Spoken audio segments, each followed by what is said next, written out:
Bien, bonjour à tous, bienvenue dans ce webinaire sur le rôle des professionnels dans l'auto-réhabilitation. Euh, Petit rappel des règles pour ce webinaire. Je vous remercie de bien vouloir garder vos micros éteints ainsi que vos caméras pour ce qui est des questions. Donc, nous prendrons les questions à la fin du webinaire. Nous avons prévu une vingtaine de minutes pour pouvoir échanger avec nos différents intervenants. Pour rappel, nous avons aujourd'hui comme intervenant Sarah Marquet de l'ADEME qui présentera les résultats d'une étude qui a été faite sur l'autoréhabilitation accompagnée du point de vue des entreprises et des professionnels du bâtiment, donc les freins, les limites, entre autres. Et ensuite, nous aurons un témoignage et un retour d'expérience de Georges Lemoine de Thiès Brez. Euh, donc, Comme nous avons un petit contretemps du côté de l'un de nos intervenants, je vous propose de recadrer rapidement le contenu de ce webinaire. L'idée, c'est vraiment de se mettre du côté des professionnels. On sait bien qu'aujourd'hui, l'autoréhabilitation accompagnée, il n'existe pas de cadre défini qui permet de traiter le sujet à proprement parler sans difficulté. L'idée aujourd'hui, c'est de partir du principe que l'autoréhabilitation, ça existe sur le territoire national, en Bretagne également. C'est un marché où les particuliers, que ce soit sur de la réhabilitation lourde ou que ce soit sur la rénovation énergétique, prennent à leur charge pour différentes raisons, que ce soit par aspiration personnelle ou par manque de moyens, la réhabilitation de leur logement. Cette réhabilitation, du coup, en autoréhabilitation, peut être faite de bonne manière, comme des fois de manière un petit peu ponctuelle ou voire avec des malfaçons. La question qui se pose, c'est comment on arrive à accompagner ces ménages tout en respectant à la fois leur aspiration personnelle et aussi on va dire leur budget. Euh, voilà, donc on va essayer de prendre le temps ensemble aujourd'hui de se poser toutes ces questions-là et de voir comment les professionnels du bâtiment ils peuvent intervenir en tant qu'accompagnants pour à la fois répondre à la question d'une aspiration de formation ou du moins d'une meilleure connaissance de son patrimoine et à la fois comment les professionnels peuvent être une aide sur certains lots pour intervenir sur le bâti tout en conservant un budget restreint pour des ménages qui n'auraient pas beaucoup de moyens. Euh, Écoute, est-ce que, Georges, tu veux rebondir un petit peu là-dessus? Ça fera peut-être venir Sarah. Bah oui, tout à fait, oui, oui, oui. Nous, en tout cas, au sein de nos adhérents, je présenterai l'association tout à l'heure, un peu après, mais au sein de nos adhérents, on voit bien qu'il y a quand même ce désir, un peu de chacun d'aller sur des projets qui sont des projets qualitatifs, hein, tant sur le plan de l'efficacité que sur le plan de la pérennité, voilà, des bâtiments qui vont retaper. Et on voit que effectivement, la part d'autoréhabilitation permet parfois d'atteindre des objectifs que les budgets des porteurs de projets, permettraient pas d'atteindre, en faisant appel à des professionnels. Donc il y a une demande croissante et à côté de ça, je pense qu'il y a aussi une espèce d'investissement personnel dans le projet et où les gens sont fiers déjà de mettre la main à la pâte quelque part et se sentent beaucoup plus maîtres, et beaucoup plus en capacité de comprendre, leur bâtiment et de faire des choix éclairés, du coup à partir de là, quoi. Mm, Donc oui, nous, on le voit au sein de notre public, clairement. mm. Moi, je pense que c'est un peu le positionnement de Battilab en la matière, c'est que aujourd'hui, c'est un marché qui existe pour les raisons qu'on a évoquées tous les deux, Georges. Euh, et donc, euh, et avec potentiellement des fois des interventions qui ne sont pas souhaitables. Et on se dit à Batilab que pour les professionnels, en fait, ça serait un marché entre guillemets à conquérir avec des prestations qui sont peut-être différentes, une manière différente d'aborder les choses c'est aussi une manière pour les professionnels d'exercer de manière différente leur profession. Et donc, je pense que c'est une vraie opportunité pour les professionnels du bâtiment de pouvoir répondre à ce challenge. Et pour notre part, on estime que ça ne nuirait pas à la charge de travail des professionnels artisans sur le territoire, bien au contraire, ça pourrait apporter une diversification, voire des marchés supplémentaires. Euh, Ça, donc là, c'est et en une... ouais. plus, et en plus, je pense que ça peut aussi améliorer globalement la qualité des projets, c'est-à-dire d'aller là où les gens n'avaient pas les moyens de financer Mm. des qualités qui étaient jusqu'au boutiste pour pousser un peu les curseurs, où là, ils arrivent sur des projets qui sont quali, donc qui mettent aussi en valeur le travail de l'artisan, le travail du porteur de projet et le projet en lui-même.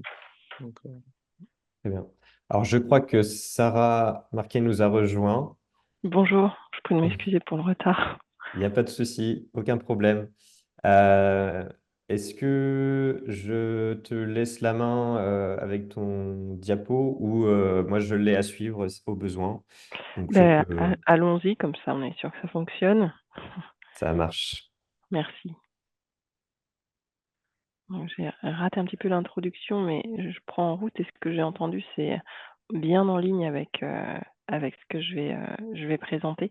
Merci d'abord de me donner la parole pour présenter l'étude qu'on a réalisée l'année dernière sur l'accompagnement à l'autorénovation par les professionnels du bâtiment. Sarah Marquet, je travaille au service bâtiment de l'ADEME sur les questions économiques, liées au bâtiment, à la fois sur les questions de financement, notamment de la rénovation énergétique, mais aussi sur les questions d'emploi, de métiers nécessaires. Et donc à ce titre, on a travaillé sur le sujet de l'autorénovation accompagnée par les professionnels du point de vue des entreprises et des professionnels du bâtiment. Voilà, donc si on va sur la première slide en introduction, donc j'ai dit qu'on s'intéressait aux pros, mais là je fais un petit aparté sur les particuliers. Pourquoi on s'intéresse au sujet? Parce qu'en fait, c'est, énormément de gestes de rénovation qui sont réalisés en autonomie par les particuliers. En moyenne, 25 des gestes de travaux de rénovation énergétique. C'est ce que montre, la première barre du haut, donc sans professionnel du tout. Et il y a des postes qui sont encore plus importants comme celui des murs, où là, on est carrément à 50 des travaux qui se font uniquement avec des particuliers. Alors c'est un enjeu du coup très important pour nous parce que c'est autant de travaux qui se font, qui peuvent passer sous les radars de, la qualité avec les professionnels et cetera. Donc on y reviendra parce qu'il y a différents enjeux derrière et si on passe justement à la slide suivante, hem l'intérêt que les particuliers s'impliquent, il est multiple, parce que, bon, en fait, finalement, ce que vous avez dit, hein, déjà tout à l'heure, en termes de performance énergétique et environnementale et là je prends vraiment ma casquette ADEME, hem, le particulier en réalisant une partie des travaux lui-même voire la totalité, réduit les coûts, donc forcément puisqu'il apporte sa main-d'œuvre, ça peut lui permettre de dégager davantage de budget et ce qu'on a, observé, c'est que finalement, c'est pas, juste pour rendre, le budget total, moins important, mais ça permet de financer d'autres choses et notamment, plus de performance, plus de qualité dans le choix des matériaux, donc c'est quand même, très intéressant à ce niveau-là. Il y a aussi un sujet de qualité des réalisations, parce que si le particulier s'implique dans son logement, mais il a envie de faire, bien, c'est dans son logement et puis c'est quelque chose qui s'est renforcé notamment depuis le covid avec la recrudescence du tendance au faire soi-même, et donc c'est aussi important et intéressant de s'appuyer sur les particuliers dans ce cas-là. Je dis s'appuyer parce que c'est pas uniquement, les particuliers qu'on vise, dans l'autorénovation accompagnée, mais c'est bien un binôme pro et particulier. Juste, sur la slide précédente, il y avait, le fait Excuse-moi. que quand on réalise des travaux que, le particulier connaît mieux le logement, comprend comment ça fonctionne et donc il peut encore mieux l'utiliser. Et enfin, ça peut permettre de susciter des vocations éventuellement dans un secteur qui est plutôt en tension.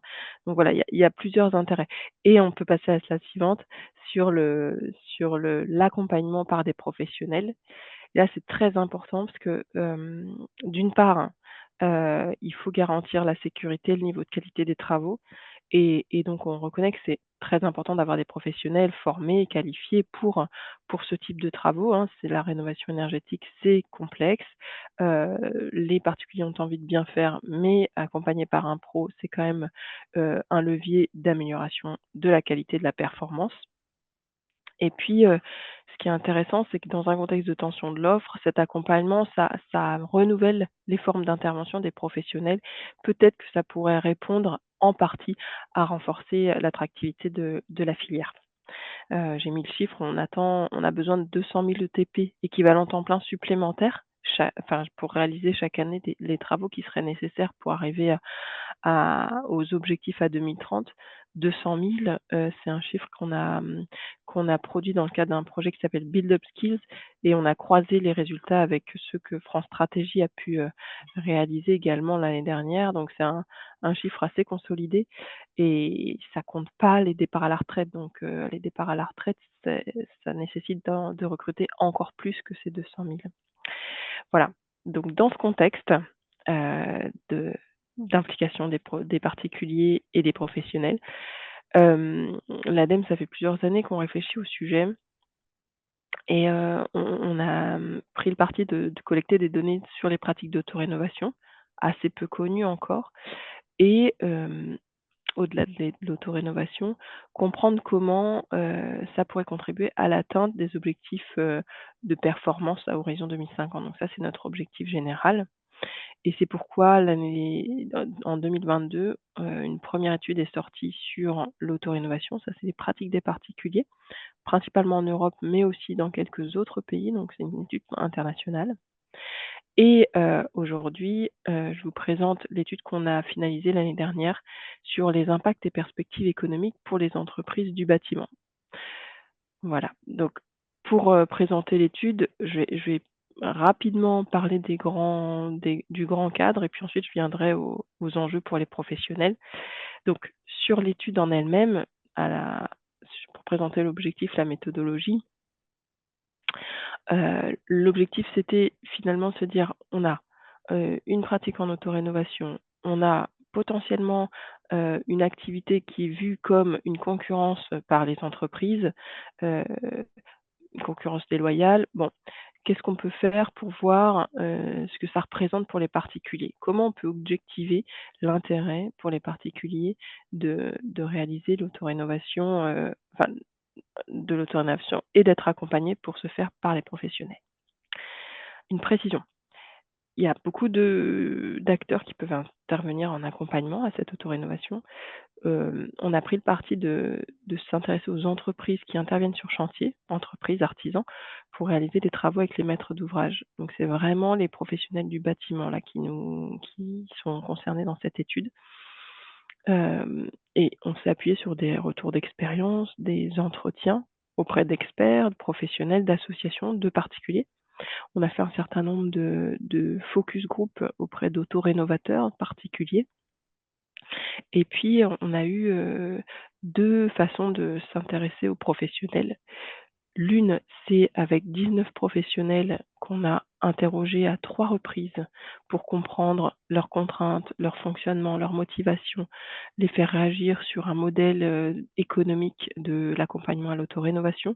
Ça permettait cette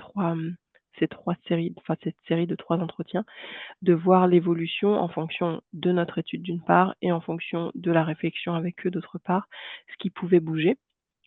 Donc ça, c'est le premier panel. J'en parle parce qu'après dans les chiffres clés que je donnerai, il y a plusieurs panels possibles et le deuxième panel, c'est que pour compléter et élargir cette, vision, on a réalisé une enquête en ligne avec, des professionnels qui proposent pas forcément de l'ARA. Donc c'était intéressant aussi de s'intéresser à des pros qui n'en proposent pas encore. Le premier panel des 19 en propose tous. Voilà, donc pour définir l'autoréno accompagné, c'est, l'intervention d'un professionnel aux côtés du particulier sur un même chantier. Par opposition à l'autorénovation autonome, là, le particulier réalise des travaux sans être professionnel. Alors, l'autoréno peut prendre 2 formes. Dans la définition classique de l'ADEME, on parle d'autorénovation accompagnée où le pro et le particulier interviennent main dans la main, et la mixte où ils interviennent sur 2 sujets, 2 champs différents. Dans cette étude, on a pris le parti de parler d'autorénovation coopérative pour qualifier l'autorénovation accompagnée, vraiment de travail en même temps sur un même geste, et on a gardé l'autorénovation mixte comme une forme d'autorénovation accompagnée puisqu'il peut y avoir discussion, en amont. Donc l'enjeu est que le particulier soit, à un moment donné, en contact avec un professionnel pour décider de ce qui peut être fait par l'un, par l'autre, et cetera. Donc c'est une discussion en continu. Dans la slide suivante, je parle un petit tableau général de la place de l'autorénovation aujourd'hui. Donc j'ai dit, hein, c'est au moins 25% des gestes réalisés par les particuliers, voire plus. Ce qui est intéressant, c'est dans les autorénovateurs qu'on a interrogés, il y en a 29% du total qui sont complètement convaincus. C'est-à-dire qu'ils ont réalisé des autorénovations en totale autonomie et ils seraient totalement favorables à recourir à un accompagnement par la suite. Donc ça donne une idée de l'enjeu et de l'intérêt pour les professionnels de se pencher sur la question, parce que ça fait quand même une part non négligeable des travaux en autorénovation qui pour l'instant passent complètement hors des radars et qui ne sont pas accompagnés, mais qui pourraient l'être. Alors au-delà des professionnels, il y a du bâtiment, il y a d'autres acteurs, hein, qui interviennent, des acteurs historiques, les compagnons bâtisseurs, la FEDAC, Oikos, Twiza, ou plutôt des organisations qui permettent de mettre en place, de formaliser un peu cet accompagnement. Il y a des coopératives d'artisans également, et on a eu Cabestan notamment à participer à notre étude dans le comité de pilotage. Et on constate aussi une difficulté, ça c'est un des freins qui remonte le plus souvent, à faire reconnaître les pratiques, notamment d'un point de vue assurantiel, parce que faute de remontée, on a du mal à faire bouger ce sujet-là et que ça reste un sujet, justement. La perception d'une concurrence d'une partie du monde professionnel, j'en parlais en ouverture, et de ce fait, les organisations professionnelles ont du mal à s'emparer du sujet. Et l'objectif de cette étude, c'était aussi de pouvoir dire, finalement, regardez, ça peut être intéressant, en fait, économiquement parlant, pour les entreprises, parce que de toute façon, c'est un marché qu'elles ne touchent pas si on ne propose pas d'accompagnement. Voilà. Alors, pour parler dans la slide suivante du point de vue des entreprises, des bâtiments et des professionnels, juste un petit arrêt sur qui ils sont. Et puis ensuite, ah, pardon, là c'est la version précédente. Alors, J'ai pas eu le temps de ok, faire les modifications dessus, moi. Donc, il n'y a pas de souci. Alors, du coup, c'est bon, on peut passer. Je vais pas détailler tout, mais j'ai mis les éléments en annexe, donc ça ira bien. Les professionnels, donc c'est des artisans formés, des professionnels formés, pour lesquels, et ça c'est important, c'est quelque chose qui est beaucoup remonté, l'accompagnement, c'est pas un métier, c'est une façon d'exercer leur métier qui répond à des besoins clients spécifiques. Parce que c'est vrai qu'on a souvent dit, c'est vraiment, ça change le métier. Bah oui, en fait, ça change la façon d'intervenir. Eux restent sur leur spécialité. Pour autant, c'est vraiment une culture aussi nouvelle d'accompagner, de conseiller, qui va pas forcément de pair avec les pratiques qu'ils ont peut-être eu plus l'habitude de mettre en place, d'intervenir de manière plus indépendante et de choisir comment intervenir. Là, il faut vraiment composer avec un particulier. Alors, il y a différents métiers d'ailleurs qui proposent cet accompagnement, et c'est une façon de montrer que voilà, il y a différents gestes qui peuvent être réalisés, différents métiers qui peuvent accompagner. Alors, si on part sur, sur les profils d'entreprise, la plupart des artisans travaillent seuls, mais il y en a qui sont accompagnés, qui sont vraiment qui travaillent au sein d'une entreprise. Alors, il y a peut-être un biais dans cette étude, c'est que beaucoup sont salariés d'une d'une CAE et c'est pas forcément le but au départ de nous adresser à cela, c'est parce qu'il y a eu beaucoup de remontées de ce côté-là, donc les coopératives d'activité d'emploi. Alors, les chiffres d'affaires sont très variables, mais on observe qu'en tout cas, c'est pas parce qu'une entreprise a un grand chiffre d'affaires qu'elle va avoir beaucoup d'accompagnement à l'autorénovation ou inversement. Il n'y a pas de corrélation. On voulait essayer de montrer est-ce qu'il y a vraiment des spécificités pour certaines entreprises qui interviennent plutôt que d'autres. Ce n'est pas le cas. Donc on peut passer à la partie suivante. J'avais prévu de la donner un peu rapidement, mais en tout cas, là, ce qui est important, c'est que sur les professionnels qu'on a interrogés à 3 reprises, il y a 2 motivations principales, le partage du savoir-faire et le plaisir de l'échange, la relation avec le particulier. Et ces motivations sont essentielles et au cœur de la pratique. En fait, c'est pour 14 des 19 professionnels interrogés, l'accompagnement fait partie de leur projet d'entreprise. Et il y a beaucoup d'autres bénéfices, hein, donc on parle d'une forme d'épanouissement personnel à transmettre. Il y a aussi des bénéfices économiques. Donc ça peut, en faisant de l'accompagnement, libérer du temps pour avoir plusieurs chantiers en même temps. Ça, ce sont des retours qu'on a eus, hein. Mais il y a aussi d'autres retours qui disent que finalement, c'est pas forcément beaucoup de temps libéré. Ça nécessite d'avoir plusieurs chantiers pour pouvoir se rémunérer suffisamment. Donc il y a des retours un petit peu variés sur ce sujet-là. Ce qui est intéressant, c'est que sur un même chantier, une fois qu'on a positionné un accompagnement sur certains gestes, il y a une relation de confiance qui se crée. Et là, des travaux en conventionnel peuvent être ajoutés et aussi grâce au fait que certains postes ont été moins coûteux pour le particulier qui a apporté lui-même sa main-d'œuvre.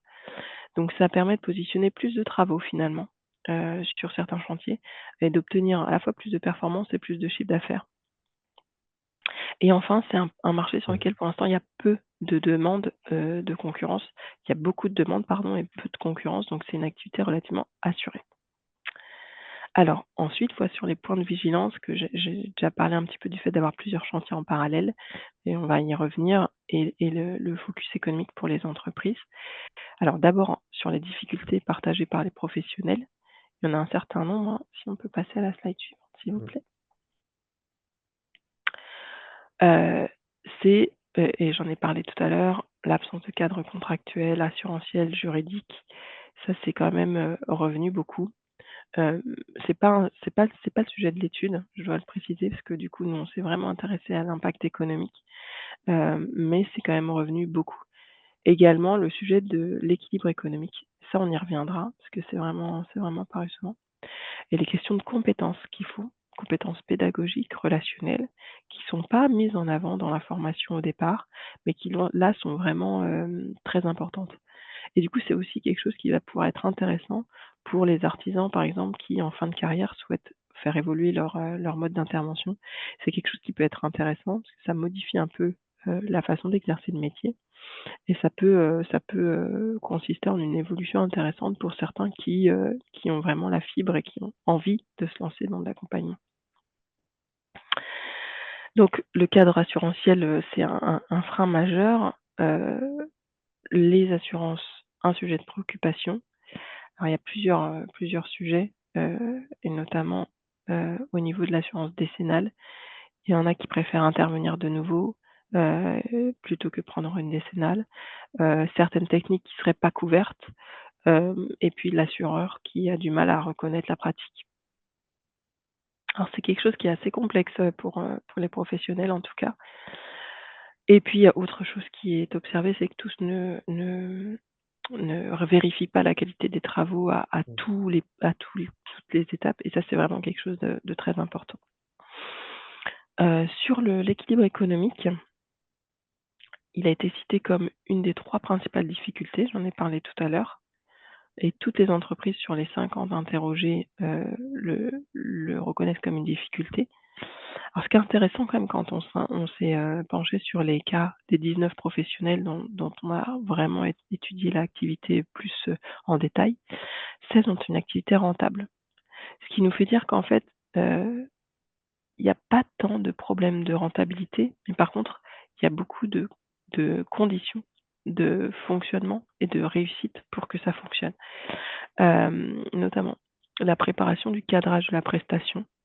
Si on n'a pas cadré au départ, si on n'a pas étudié ce qu'il fallait réaliser, comment chacun allait intervenir, le temps, à passer, la relation entre le professionnel et le client, on peut vraiment, ça peut vraiment déraper. Le temps dédié au conseil et à l'accompagnement est essentiel et s'il est sous-estimé, c'est vrai que là, ça peut ne pas être rentable. Donc il y a vraiment des choses qui sont à mettre en place dès le départ. Et puis, il y a une façon dont on va, chiffrer cet accompagnement qui peut être, soit on considère que le temps que le pro ne passe pas en, mmh, en sur-chantier, peut être, compensé en partie par cet accompagnement. Il faut vraiment arriver à quantifier les temps, nécessaires. Et quand, on passe moins de temps, sur un chantier, mais mathématiquement, il faut en passer plus sur d'autres. Donc ça peut multiplier le nombre de chantiers nécessaires. C'est pas forcément le plus facile pour un professionnel. Autre difficulté, c'est qu'il faut s'adapter aux disponibilités du maître d'ouvrage. Donc, ça peut être très bien sur certains, plus difficile sur d'autres. En général, les pros qui nous en ont parlé, ils nous ont dit ils sentaient des maîtres d'ouvrage avec lesquels ils pouvaient travailler. Et à partir de là, la relation de confiance pouvait s'instaurer, mais que sur certains chantiers, c'était pas possible d'un point de vue, humain parce que ça c'était pas forcément, ça n'était pas forcément facile de se mettre d'accord. Donc cette, disponibilité au cours du temps, en plus, du maître d'ouvrage peut évoluer et diminuer, avec la fatigue du chantier, dans la durée. Voilà pour le focus, économique. Et ça, je pense que c'est un peu précis, mais ce que je voulais juste dire, c'est, par rapport à la piste, de l'accompagnement à l'autorénovation pour démultiplier les travaux de rénovation énergétique performants. Donc je l'ai dit tout à l'heure, c'est pas la peine de développer dans les slides suivantes à ce stade, mais l'accompagnement permet de valider des travaux performants. Donc ça permet, mais si les professionnels sont bien, sensibilisés à ça, de vérifier les travaux réalisés par les particuliers. Ce qui est très intéressant, c'est de le faire à plusieurs étapes clés. Donc ça, c'est quelque chose qui n'est pas forcément, la pratique, mais la sensibilisation, l'engagement des entreprises pour cette vérification est essentielle. Et c'est aussi l'intérêt de l'accompagnement à l'autorénovation de pouvoir réaliser cette vérification, à plusieurs moments du chantier. Ce qui est intéressant, c'est que 79 après j'ai fini, hein, mais Pas de souci. 79 des professionnels interrogés, pensent que la réalisation des travaux en ARA est de même niveau de qualité que dans un chantier en conventionnel. Donc là, il y a vraiment, un gros potentiel et d'un point de vue économique, on est parti du chiffre des 29 de chantiers, en autorénovation autonome qui pourraient être convertis en chantier d'autorénovation accompagnée. Parce que si vous vous souvenez, j'ai dit qu'il y avait 29 des autorénovateurs autonomes qui étaient prêts à se faire accompagner. On a, relié ça à une travaux prospectifs de l'ADEME sur, le nombre de postes à réaliser pour obtenir un parc performant à 2050 et il y a 670 000 postes de travaux de rénovation énergétique qui pourraient être réalisés annuellement en ARA, donc en autorénovation accompagnée, ce qui fait une multiplication par 7 par rapport à aujourd'hui et l'accompagnement à l'autorénovation, pourrait représenter dans ce cas, pour les entreprises du bâtiment, un potentiel d'1 milliard d'euros de chiffre d'affaires en accompagnement par an. Donc c'est un chiffre assez intéressant. L'ARA, sachant que l'ARA, donc l'accompagnement, l'autorénovation accompagnée, représenterait seulement 12,6 des travaux de rénovation énergétique performante. Donc il resterait de la place. Ça ne veut pas dire qu'on prend les chantiers sur des chantiers en conventionnel, c'est que la part de l'accompagnement à l'autorénovation augmente. Donc fatalement, on a plus de travaux performants, mais sans rogner pour autant sur la part de marché des entreprises qui interviennent en conventionnel. Enfin, en conclusion, il y a de la place pour tout le monde. Voilà pour la présentation rapide. Je vous transmettrai les slides avec l'ensemble des chiffres, hein, que j'ai évoqués ce matin. Merci. Très bien, merci. Je vous propose de tout de suite passer sur un témoignage pour illustrer cette étude. Et donc, je vais laisser la parole à Thies Brez, qui va présenter son association et comment ils encadrent l'autoréhabilitation accompagnée. Hop, merci, Quentin. 2 petites minutes, je partage l'écran. Tac, ça y est, ça marche, ouais. Très bien. Oui, donc, alors attendez, comment ça marche? Voilà. Donc, Georges Lemoine, ouais, moi je suis responsable technique et pédagogique pour l'association Thiès-Brez, Maisons et Paysages de Bretagne, qui est une association qui a été créée dans les années 70, enfin un peu plus vieux que ça, mais pour le premier groupe initial, mais en gros au milieu des années 70, et avec pour objectif la sauvegarde et la mise en valeur des sites architecturaux et des paysages en Bretagne historique. Euh, Autour de ça, il y a eu plusieurs missions qui ont été développées par l'association au cours du temps, dont je vais citer les principales. Une mission de sauvegarde et de sensibilisation au patrimoine bâti via des publications qu'on peut effectuer, via aussi toute la participation à des salons, des conférences, enfin voilà, et aussi à des actions un peu plus militantes de sauvegarde de bâti avec des caractères patrimoniaux. Alors, quand je dis caractères patrimoniaux, c'est pas forcément c'est même plutôt du patrimoine non classé, hein, qu'on traite. Donc, le petit patrimoine, en gros, même si ce mot-là est pas très joli. Mais, voilà. Et les 2 autres missions, le conseil à la réhabilitation, restauration du bâti ancien. Donc, on a une mission de conseil, j'y reviendrai un petit peu, qui est notamment, en tout cas pour partie, financée par la région Bretagne. Hem, Auprès de tous les administrés du territoire, qui est le nôtre, à savoir la Bretagne historique. Et enfin, on est organisme de formation, heu, sur tout ce qui va être relatif au bâti ancien, tant des points de vue conception, que des points de vue plutôt techniques. Et ça pour plein de publics. À savoir, également un public de professionnels, alors professionnels de la maîtrise d'œuvre, professionnels, du bâtiment, artisans, et auprès de nos adhérents qui sont, des porteurs de projets, pour une partie d'entre eux en tout cas, donc des gens qui vont s'inscrire dans un projet de réhabilitation, la plupart du temps avec des parts d'auto-réhabilitation qui peuvent être assez importantes. Hem, voilà. Donc, nous, dans nos missions, donc voilà, on a dans la mission de conseil, elle va se décomposer en 3 sous-axes, en gros, à savoir, une partie, conseil, un petit peu comme peuvent, l'effectuer les CAUE, donc, des rendez-vous d'1 heure au local où on va recevoir des porteurs de projets, qui sont pas forcément nos adhérents, hein, c'est ouvert à tout le monde, c'est gratuit. Et c'est cette mission-là qui est financée par la région Bretagne, ce que je disais. Et donc une mission de conseil où on va, conseiller les gens sur, des aspects. Alors c'est des rendez-vous d'1 heure, hein, donc on va se caler sur de la demande. Ça peut être des demandes qui peuvent être très technico-techniques, je prends comment on fait un enduit, chaussable, voilà. Jusqu'à, des conseils plutôt de l'ordre de la conception ou des conseils sur, l'architecture, l'histoire, enfin voilà, ça peut avoir plusieurs dimensions. Heu, on a également une mission de conseil, où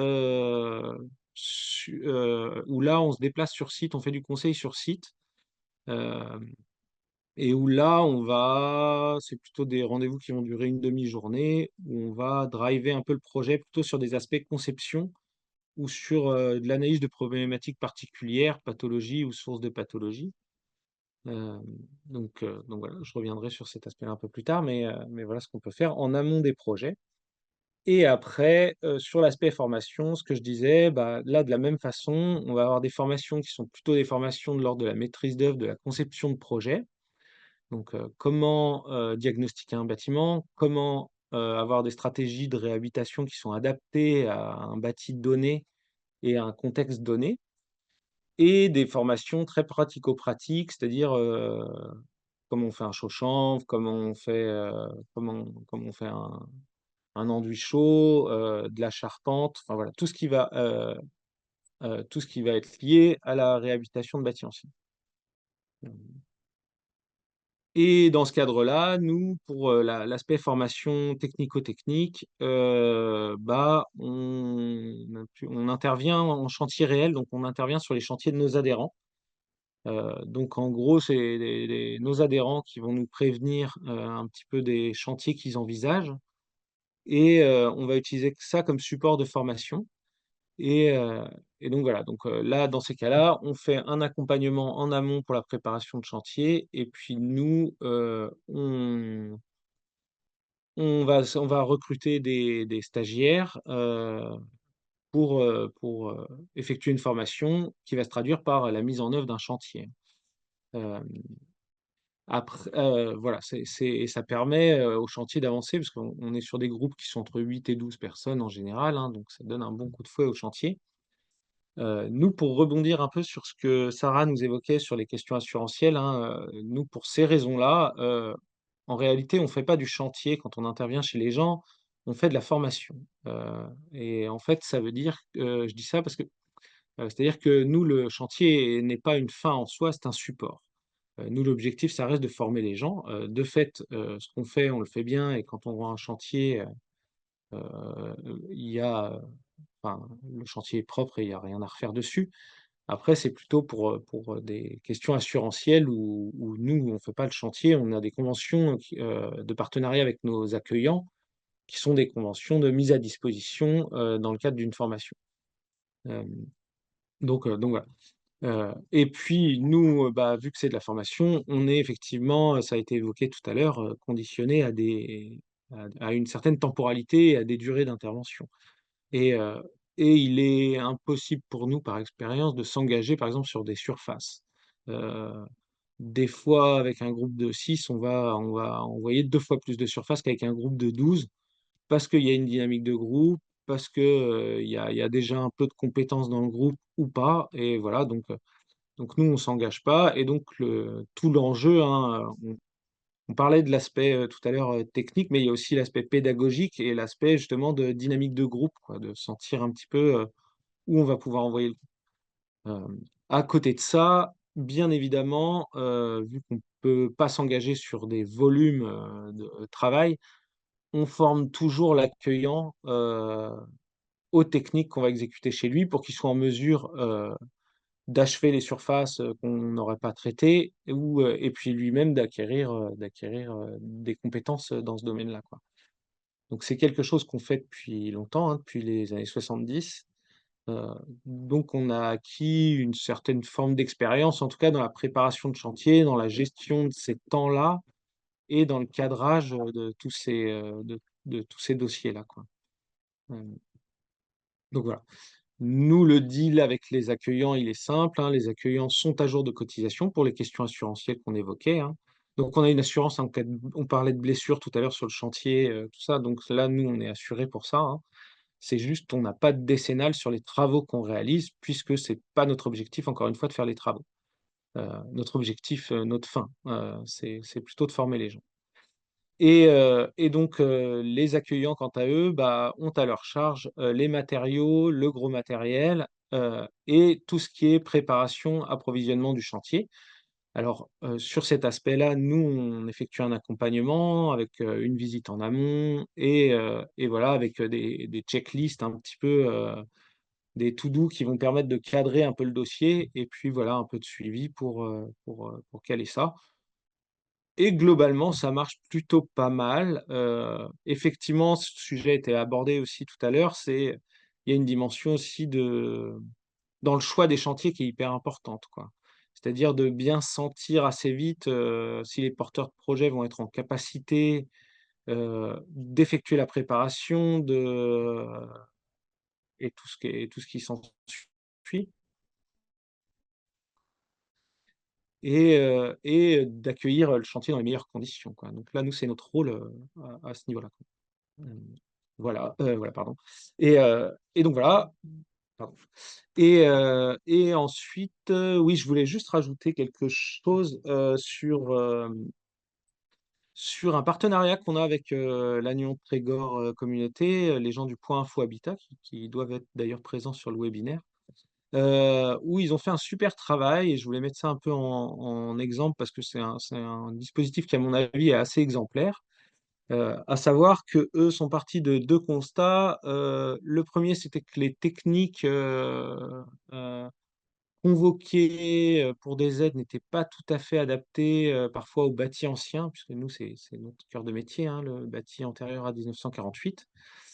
Et donc, on préconisait parfois des choses dans le cadre d'aide, de dispositifs d'aide qui n'étaient pas tout à fait adaptés au bâti. Et en plus, à partir du diagnostic de leur territoire, euh, qui n'étaient pas tout à fait adaptés à leur population, dans le sens où les budgets, malgré les aides, leur permettaient pas toujours de payer les reliquats.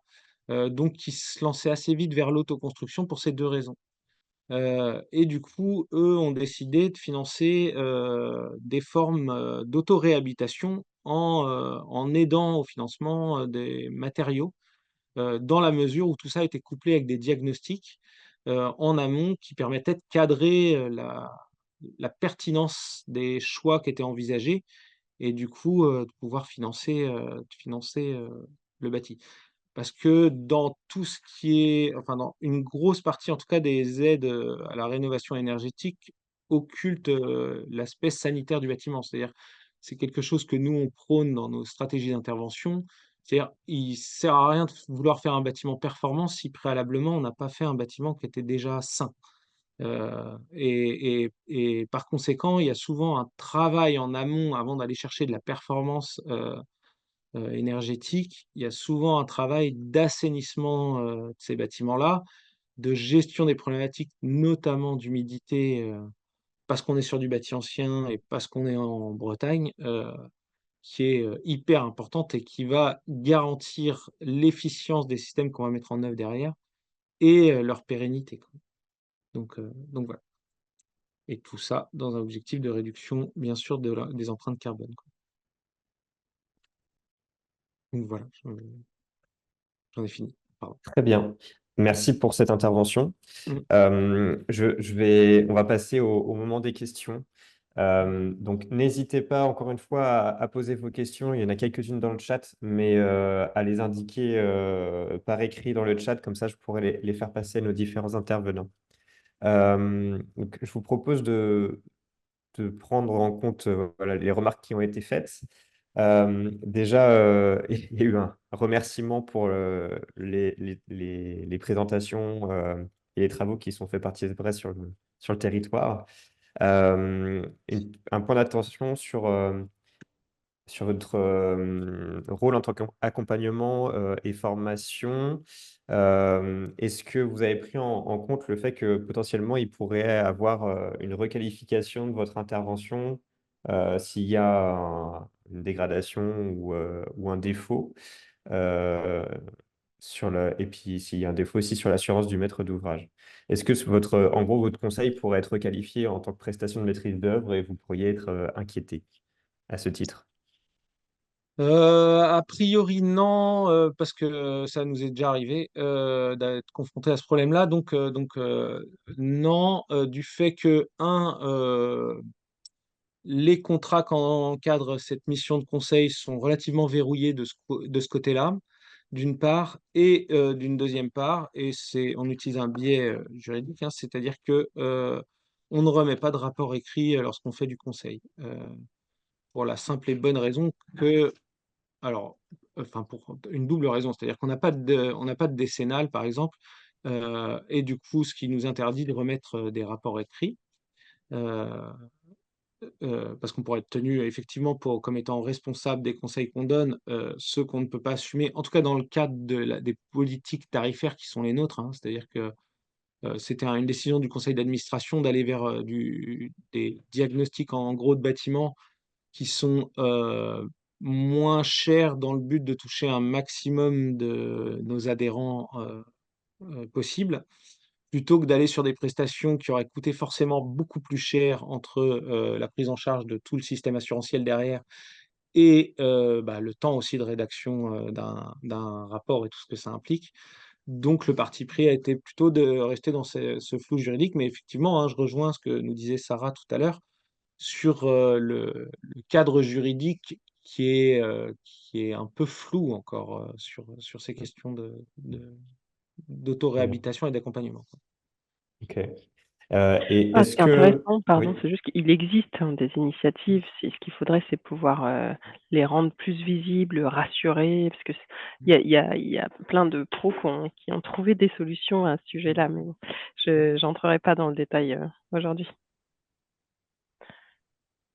Et il y a eu une question sur la place de l'assurance décennale, non pas de la décennale, pardon, de la dommage ouvrage le cadre de ces chantiers-là. Est-ce que c'est quelque chose que vous conseillez? Est-ce que c'est quelque chose dont vous parlez à Thiès-Brest ou pas nécessairement? Oui, alors oui, on en parle. Après, la problématique, c'est que quand les porteurs de projets qui vont sur les projets d'auto-réhabilitation vont voir leur assureur pour avoir une dommage ouvrage, déjà c'est un chemin de croix. Et puis, quand on voit les budgets qui leur sont demandés, alors qu'eux s'engagent dans une démarche d'auto-réhabilitation justement parce qu'ils sont sur des enveloppes budgétaires contraintes, heu, il est assez, enfin nous c'est ce qu'on constate, hein, il est assez rare que les porteurs de projets en prennent une, clairement. Ok. Mmh. On a deux questions. Est-ce qu'on pourrait aller un peu plus dans le détail de la démarche qui est mise en place par la collectivité, donc l'Agnon Trégor? Il y a une question qui dit quelle peut être la place d'un EPCI dans ce type de démarche, notamment. Bah, là, voilà ce que je disais, hein, c'est le PCI qui a décidé de débloquer des lignes, budgétaires sur ce sujet-là. Donc, en gros, comment ça marche? Aujourd'hui, on les fait avec eux. L'objectif, c'est quand même que les gens du point info Habitat soient en capacité de faire des diagnostics, de façon autonome et c'est à ça qu'on travaille aujourd'hui. Et donc on fait un diagnostic avec eux pour cadrer les travaux, donner des préconisations qui sont adaptées au bâti en prenant toutes ses composantes. C'est-à-dire, d'un bâti à l'autre, et d'un projet à l'autre et d'un porteur de projet à l'autre, les conseils vont pas être toujours les mêmes. Donc voilà, c'est de se caler là-dessus et eux ont des lignes budgétaires pour envisager, pour payer par exemple des matériaux dans le cadre d'autoconstruction, d'autoréhabilitation, payer les matériaux, sur devis bien évidemment, hein, hem, qui correspondent aux préconisations qui ont été faites, quoi. Et avec, bien sûr, pas que des lots sur la performance énergétique, il y a aussi les lots qui vont permettre aussi l'assainissement, du bâti. Heu, alors je crois qu'il y a certains membres, de l'Agnon Trégor qui doivent être là, s'ils veulent rajouter quelque chose, Oui. ils seront bien meilleurs que moi. Je peux prendre la parole si vous voulez. Donc effectivement, il y a toute la partie aussi, assainissement du bâti avec, tout ce qui est, l'eau de drainage et gestion de l'humidité. Donc voilà, le drain périphérique, création de pentes naturelles de terrain pour, la gestion des eaux pluviales. Et il y avait aussi tout ce qui était donc, on parlait de dalles, perspirantes, notamment avec, dalles à la chaux. On avait évoqué aussi une mise à port dans certains cas de figure, où ça pouvait se mettre en œuvre. Donc voilà la partie, plus assainissement. Il y avait la partie du coup enduit à la chaux, chaux-chanvre, rejointoiement aussi et on a mis en place des aides spécifiques aux biosourcés aussi avec donc des, comment on appelle ça? Des valeurs de résistance thermique, plus faibles acceptées que celles imposées par MaPrimeRénov'. Parce qu'on sait bien que voilà, il y a des contraintes techniques, tout ça, donc on a accepté un 20 de différence par rapport à MaPrimeRénov'. Donc tout ce qui est biosourcé, voilà. Et une autre aide à l'isolation plus performante, mais bon ça du coup c'est différent de l'aide au bâti traditionnel, c'est encore différent. Et donc, du coup, oui, c'est soit sur devis, facture, bon de commande de matériaux, soit ça peut être aussi réalisé par des entreprises, des professionnels du bâtiment. Voilà, c'est assez libre. On donne plus de liberté comme ça aux administrés de LTC pour gérer au mieux leurs problématiques sur bâti traditionnel. Voilà. Très bien, merci pour ce complément. Euh, J'aurais une dernière question du coup à partager.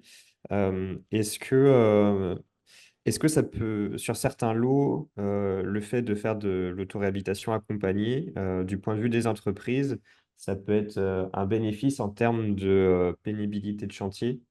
Et c'est peut-être en lien aussi avec de l'économie, économie de chantier pour la maîtrise d'ouvrage, à savoir certains lots où, en fait le coût est porté beaucoup par la mise en œuvre. Et souvent, cette mise en œuvre s'accompagne d'une certaine pénibilité. Donc, est-ce que pour les artisans, il y a un intérêt là-dessus, selon vous?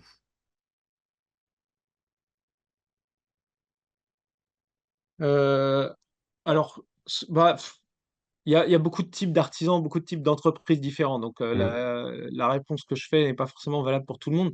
Nous, en tout cas, les artisans avec lesquels on travaille, c'est des artisans qui ont des plutôt bons niveaux de compétences.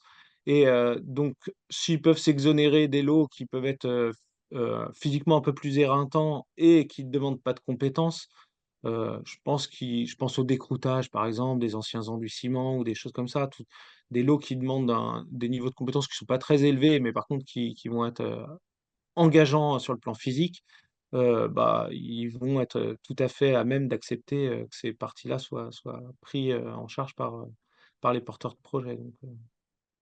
Donc ça, oui. Mais après, encore une fois, et aussi pour en avoir parlé, j'avais fait une intervention pour l'UNA Maçonnerie dans le cadre de l'Assemblée générale de la CAPEB nationale.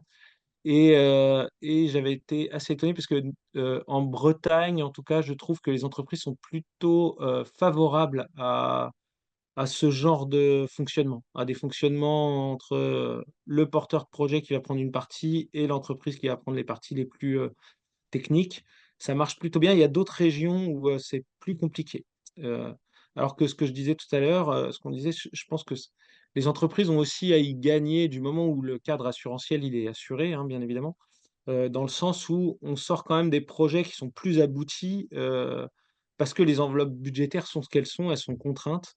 Et effectivement, ce que je disais tout à l'heure, c'est un moyen pour nous, au sein de nos adhérents, hein, quand ils se forment, quand ils font des lots eux-mêmes, c'est un moyen, d'upgrader un peu, la capacité qu'ils auraient à réaliser un projet, bon et à le faire passer en excellent, quoi.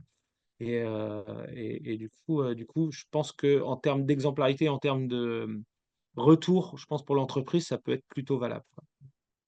Ok, merci. Sarah, en conclusion, est-ce que tu peux nous dire deux mots de l'appel à expérimenter COP Réno? Et on finira Ouais. là-dessus. Oui, juste, je rebondis, sur la question précédente. C'est vraiment, Ouais. quelque chose qu'on a relevé aussi. Alors après, on n'a pas de de vérité statistique à avancer, mais c'est vrai que c'est quelque chose qui est très important pour les pros de pouvoir, évoluer, surtout vers la fin de carrière sur des gestes, qui peuvent être, pas forcément jugés comme les plus valorisants. Il y a autre chose aussi qui est intéressant, c'est, sur les pratiques, gourmandes en main-d'œuvre, de pouvoir, faire intervenir davantage le particulier quand c'est à sa portée. Parce que là, il y a vraiment, une grosse marge de gain, en termes de budget pour faire d'autres choses mieux. Voilà, tout ça, ça a déjà été dit. Et Coop Réno, c'est, donc un appel qui a été lancé sur la base du constat qu'il y a des freins à la massification des travaux de rénovation en général. Et que si on diversifie les métiers avec une nouvelle coopération sur les chantiers, hem, entre les pros, les habitants, toutes les acteurs parties prenantes, ça pouvait, faire débloquer les choses. Donc c'est pas uniquement on l'a pas appelé autorénovation accompagnée parce que c'est un peu plus large que ça et on appelle, toutes les structures, publiques, privées sur les sujets de la rénovation à participer. De la rénovation, de l'économie sociale et solidaire, de la participation citoyenne et cetera. Donc c'est un appel qui est en cours. Je crois que vous avez déjà communiqué dessus et je vous en remercie. Il a été lancé fin mai. La date de limite de dépôt de candidature, c'est le 10 juillet, donc c'est vraiment bientôt. Mais si je comprends bien, donc c'est pas moi qui le pilote, mais le dépôt du projet est assez léger, dans cette phase-là.